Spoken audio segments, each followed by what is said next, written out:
print that. And we can edit and share. Again, I said we can print with this. This app also allows us to create some templates, which is kind of a nice feature. Meet with or call or something like that. You can create in a template and then pull that template back up so that you don't have to keep typing those standard things in. I don't have enough time today to show you how to do that, but if you're interested, I'm more than happy to share that with you at a later point in time. So let me come back to week calendar real quick. If I want to at this point, I could come up here to my little edit button, tap on edit. Now I have all the same information, the same screen that I started with, and I'm ready to make whatever edits I want to make. So I'm going to go ahead and say done. You'll notice that I can save the changes to this particular event only, or I can save my changes, I didn't make any, but I can save changes to all future events. So I'm going to go ahead and say all future events.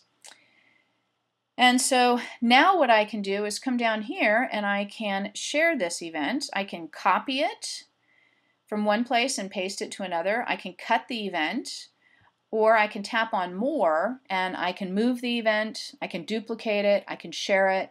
And also in this particular app, I can send this event to my Appigo To Do app, which I have installed on my device. So again, there's a lot of options here that are not available in some of the other apps and not available in the traditional calendar app. If I want to delete this appointment, I'm just going to select it as it is now and tap the little trash can down here. And it'll say delete this event or delete all events. So I'm going to go ahead and say all because that was just a test appointment. And now what I worked on with you today is not in my calendar. So that kind of gives you an overview of, sort of how this particular app works. In terms of advantages, I think the customized repeats, huge advantage over the traditional calendar. Alerts, again, the standard alerts that come with the general calendar have not really been helpful for either myself or for the individuals that I work with. Custom colors adds a whole new realm of possibilities using this particular app that a lot of people have not had before because they didn't understand or were confused by the various calendars that you could create.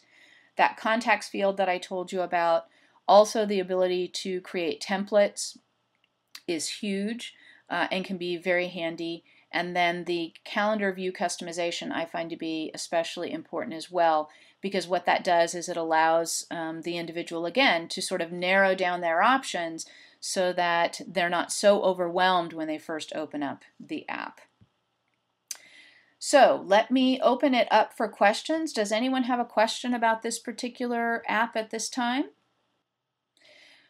Okay, well, let me go back to the PowerPoint real quick. I do want to mention the App Reviews website just one more time. I appreciate when people go online and add listings and or reviews, and so I saw this morning that there were quite a few new apps listed. Thank you very much for, I think one of the people on the call here is someone that added a bunch of new apps. I appreciate that very much and am working on getting those updated, and so you should be getting some emails indicating that your new listings have been posted. So thank you very much. I appreciate your time and hope that you found the webinar to be helpful.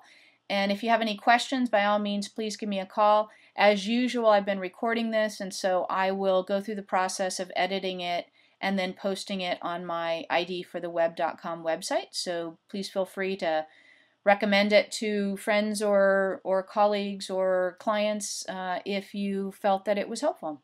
So I will hope to see everyone next month in the webinar, and this is my contact information. If you have any questions, please feel free to give me a call.